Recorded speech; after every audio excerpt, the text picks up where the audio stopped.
नमस्कार दोस्तों, आप सभी का हार्दिक स्वागत है हमारे चैनल क्रोसेंट एस्ट्रो पर। आप सभी को नए साल की हार्दिक शुभकामनाएं। जैसे कि आप सब जानते हैं कि कुछ ही दिनों में वर्ष 2024 का आरंभ होने वाला है। तो आप सबके लिए वर्ष 2024 कैसा रहेगा? आइए जानते हैं। और इस विषय पे चर्चा करने के लिए हमारे साथ मौजूद हैं डॉक्टर राजवीर शास्त्री जी। स्वागत है शास्त्री जी आपका। धन्यवाद। शास्त्री जी, जैसे कि हम सब जानते हैं कि कुछ ही दिनों में 2024 का आरंभ होने वाला है। तो 2024 किन राशियों के लिए भाग्यशाली रहेगा? 2024 मिथुन, कर्क, सिंह तथा तुला राशि के लिए भाग्यशाली रहने वाला है। शास्त्री जी, 2024 प्रेम संबंधों में किन राशियों के लिए अच्छा रहेगा? प्रेम संबंध की यदि बात की जाए तो कर्क व मीन राशि के प्रेम संबंध इस वर्ष में अति उत्तम रहने वाले हैं। यदि पहले उन्होंने अपने प्रेम संबंध को स्थापित करने के लिए कोई प्रयास किया और उनका प्रयास खंडित हो गया है, लेकिन इस वर्ष में ऐसी अनुकंपा उनके ऊपर है कि वो पुनः यदि प्रयास करते हैं तो लव मैरिज में सफल हो सकते हैं। शास्त्री जी, कौन सा ग्रह 2024 पर राज करेगा? शनि ग्रह 2024 में सभी ग्रह मंडल के ऊपर राज करने वाला है। इनकी कृपा दृष्टि सभी के ऊपर बनी रहेगी। इसलिए विशेषकर शनि देव की स्तुति सभी राशियों के जातकों को इस वर्ष में करनी चाहिए। वर्ष के प्रारंभ में भी करनी चाहिए, मध्य व अंत में भी करनी चाहिए, जिसके ऊपर शनि की दृष्टि बनेगी। और यदि शनि अपनी साढ़ को परिवर्तन कर किसी दूसरी राशि में अपना संचार करता है तो बदलते बदलते अनेक प्रकार के लाभ उस जातक को उसके जीवन में देकर जाएगा। शास्त्री जी, 2024 में किन राशियों के जातकों को सावधान रहना चाहिए?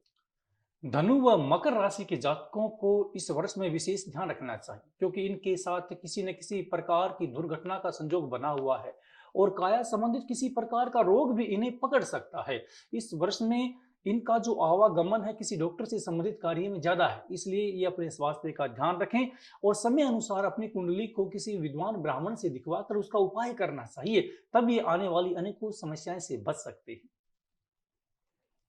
शास्त्री जी, 2024 में किस क्षेत्र में बढ़ोतरी होगी और अपने क्षेत्र में बढ़ोतरी करने के लिए क्या उपाय कर सकते हैं? यदि इस यदि हम उन्नति के विषय की बात करें इस वर्ष में, तो इस विषय को हम सीधा सोशल मीडिया से जोड़कर देखते हैं। यदि कोई व्यक्ति अपने कार्य की गति को सोशल मीडिया के ऊपर करना चाहता तो ये काफी उन्नति के मार्ग पर है। खाद्य पदार्थों से संबंधित यदि कोई व्यापार प्रारंभ करता है या पहले कर चुका है तो उसका व्यापार भी अति उत्तम चलेगा। प्रॉपर्टी का जो कार्य है इस वर्ष में कुछ सामान्य रहने वाला है। हाँ, भवन निर्माण से संबंधित जो सामग्री है उनका बिजनेस बहुत ही अच्छा चलेगा। शास्त्री जी, किस मूलांक के लोगों का 2024 में भाग्य चमकेगा या उनकी किस्मत चमकेगी? देखिए, पहले तो मैं आपको ये बता दूं कि मूल्यांकन से हमारा अभिप्राय क्या है। कहते हैं मूल्यांकन दो प्रकार के होते हैं, एक तो अंक समुदाय से जुड़कर चलता है और दूसरा हमारे जीवन में कर्मों के अनुसार मिलने वाले फल को भी हम मूल्यांकन के नाम से संबोधित करते हैं।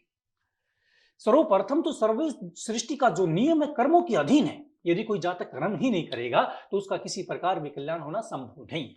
ये भी श्रेष्ठ है यदि हम कोई कर्म करते हैं और कर्म के अनुसार हमें उसका फल मिल जाता है, इससे उत्तम हमें और क्या हो सकता है।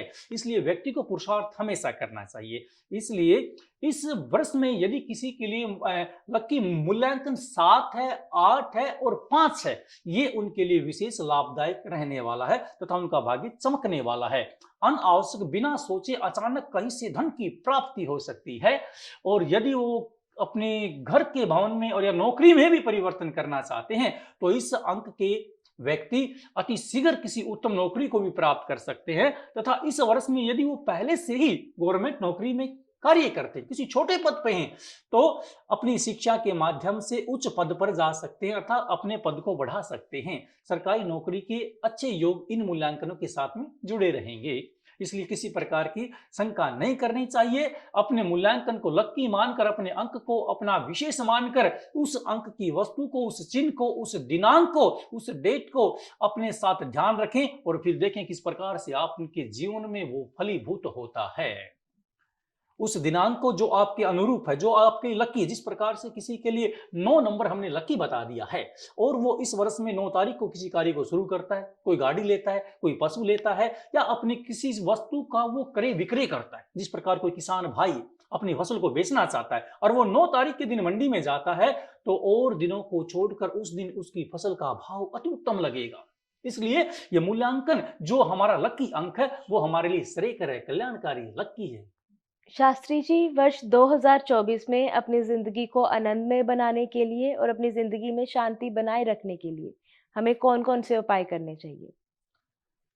आपका जो प्रश्न है वो सर्व कल्याण की दृष्टि से पूछा गया है, जो कि सभी के लिए उपयोगी। 2024 में यदि हम ग्रह और देव स्तुति की चर्चा करते हैं, तो विशेषकर सर्वोपरि यदि मैं अपने ज्योतिष विज्ञान के हिसाब से आपसे चर्चा करूं, तो भगवान शंकर की पूजा करनी सॉरी भगवान शंकर की पूजा हमें करनी चाहिए।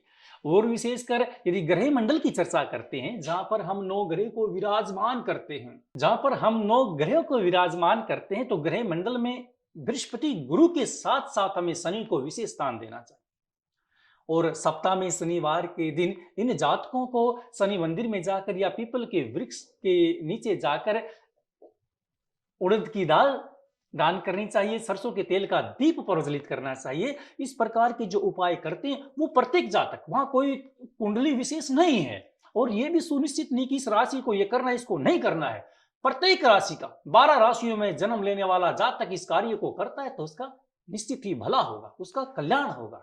शनि व शिव की पूजा के पश्चात यदि किसी की आर्थिक स्थिति ठीक नहीं चल रही है, फिजूल में खर्च हो जाता है, हाथ में आप नया मोबाइल लेकर आए, आते ही आपके घर में मोबाइल टूट गया और कहते हैं फोन का नुकसान हो गया है, या किसी बच्चे के हाथ से फोन गिर जाता है, या अन्य कोई नई वस्तु आपने ली है उसमें किसी प्रकार की हानि होती है, तो आपको इस प्रकार की हानियों से बचने के लिए भगवान विष्णु व गणपति जी का ध्यान करते हुए लक्ष्मी माता की पूजा करनी चाहिए। इससे आपको धन संपदा संबंधित अनेक प्रकार की समस्याओं से आप बचे रहेंगे। शास्त्री जी, वर्ष 2024 विद्यार्थियों के लिए कैसा रहेगा और उन्हें अपनी शिक्षा में सफल होने के लिए क्या-क्या उपाय करने चाहिए? 2024 में जितने बच्चे पढ़ने वाले हैं सभी के लिए सामान्य एक ही उपाय है।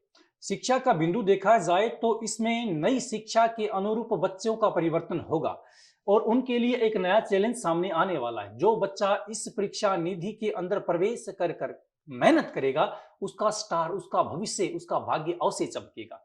और आपकी शिक्षा में यदि किसी प्रकार की अड़चन आती है, परीक्षा के दिनों में अचानक बच्चा कोई बीमार हो जाता है, या परीक्षा के समय में किसी न किसी प्रकार का आपको विलंब हो जाता है, तो इस प्रकार की परीक्षा संबंधित हानियों से बचने के लिए आपको मां शारदा की पूजा करनी चाहिए।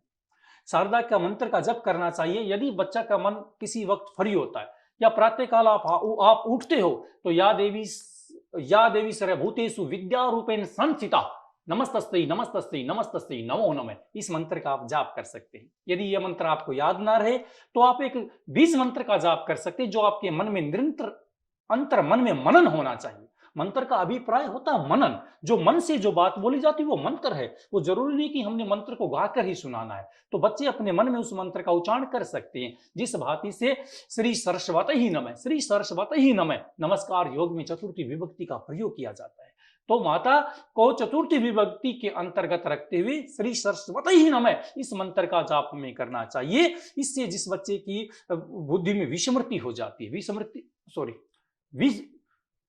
विस्मृति से हमारा अभिप्राय है बच्चा आज अच्छी तरह काम करता है या ट्यूशन पे जाकर काम करके आता है, परंतु जब अपनी शिक्षिका अध्यापिका के सामने, टीचर के सामने जाता है तो पेपर में बैठता है, अचानक सब विस्मृति हो जाती है, सब भूल जाता है। इस प्रकार की हादसा, इस प्रकार की घटनाएं आपकी न हो, इसलिए आपको मां सरस्वती की आराधना करनी चाहिए और भगवत गीता की 11 पुस्तकें आपको किसी संस्कृत गुरुकुल में या राधा कृष्ण के मंदिर में आपको वो पुस्तकें दान करनी चाहिए। इस प्रकार का उपाय करने से स्टूडेंट लाइफ में किसी प्रकार की व्याधि आपको नहीं आएगी, किसी प्रकार का संकट या रुकावट नहीं होगी, आपकी शिक्षा अति उत्तम चलेगी और जिस भी परीक्षा में आप बैठोगे मां शारदा आपको आशीर्वाद देती हुई उस परीक्षा में सफल आपको बनाएगी, ये सुनिश्चित है।